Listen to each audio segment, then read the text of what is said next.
So yan guys, what's up mga katikman? So this is Tikman Moto po. Another day, another food vlog tayo mga idol.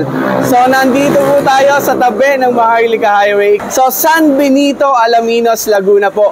Napakadali nitong makita. Kung galing kayo San Pablo City, bago po mag-overpass. Ayan, so kitang-kita nyo na yan.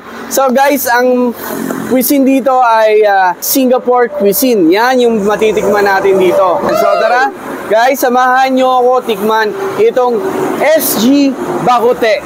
Yan. So let's go. Tara, tikman natin. So yun guys, eto na po yung laksa soup.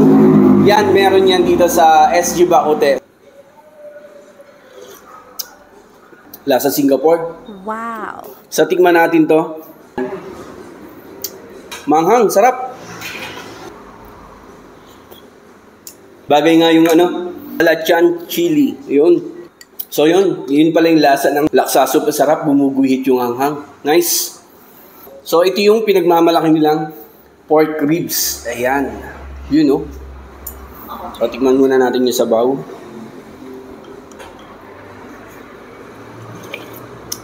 Kumaga kung Pinoy ka, medyo kakaiba talaga sa yung panlasa nito. So tikman natin yung ribs. For sure malambot to. Yun oh. Yun, perfect bite. Yung mga ingredients talagang parang hindi mo makikita dito sa Pilipinas. Sarap. Okay guys, ito naman kasunod, chicken curry. Yan. So syempre hindi mawawala niya sa Southeast Asian food. Laki, perfect bite.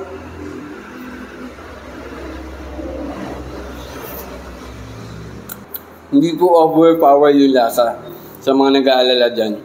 Sarap din siya. So ito naman guys, braised chicken wings. Ayan. Nakatuwa yung mga menu nila ha. Talagang dito mo lang matatagpuan, di ba? So walang magiging kagaya.